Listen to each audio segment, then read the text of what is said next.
There is no delicate way to put this. Port-au-Prince looks and smells like a dump, because it is. 10 months after the earthquake, the city has degenerated into a filthy cauldron of water, garbage, and human waste.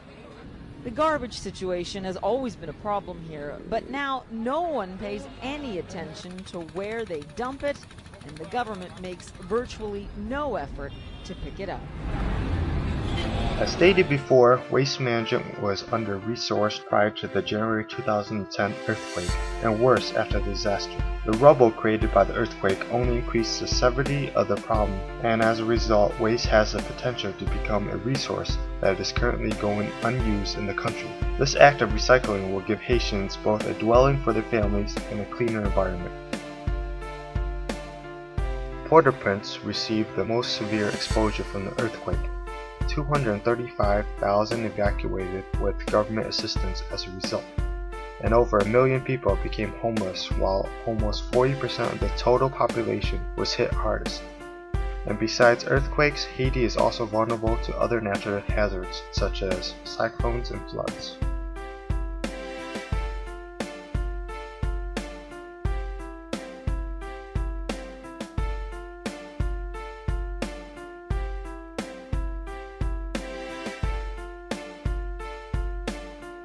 Another resource becomes more abundant after the earthquake.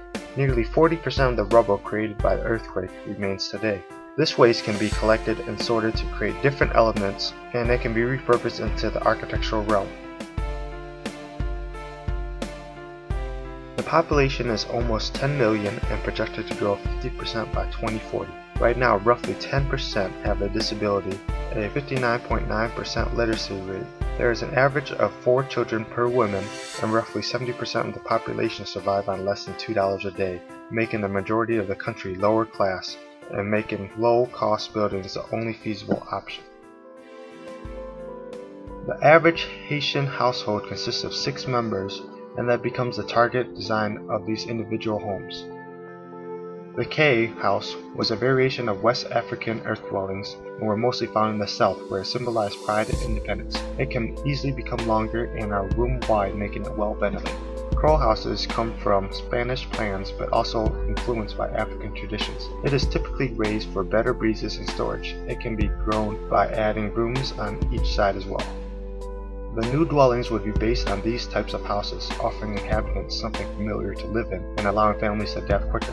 These units will be able to adapt to different needs by being able to expand as required for families, give them a sense of true sustainability. And as more units are added with cleared lands to install these dwellings, a laku can be created. Laku is the network of people within a group living and sharing responsibilities, as well as the compound or yard they share. The Haitian yard was shaped by African lifestyle. These yards include separate dwellings like kitchens and monuments for graves, which follows customs of sharing the family land. The materials required for an area vulnerable to several natural disasters do not come cheap. The formerly common material, wood, is nearly extinct as 98% of the forests are gone.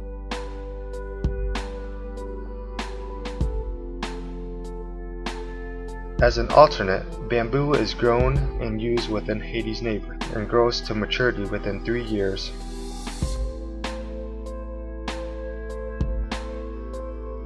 Trash burning produces white smoke and probably plenty of dioxins. The area is estimated to produce between 14 to 1600 metric tons of solid waste every day. Using this waste saves landfills and gives it a new intent and purpose, instead of becoming a part of the waste stream.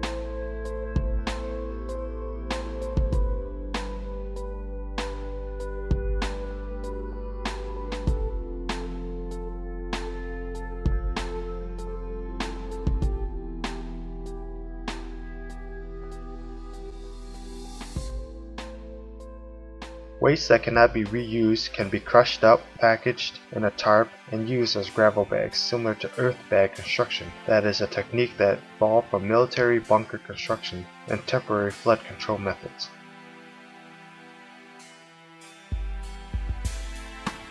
Plastic bottles and cans are typically recycled in the US and can be used in a wash system.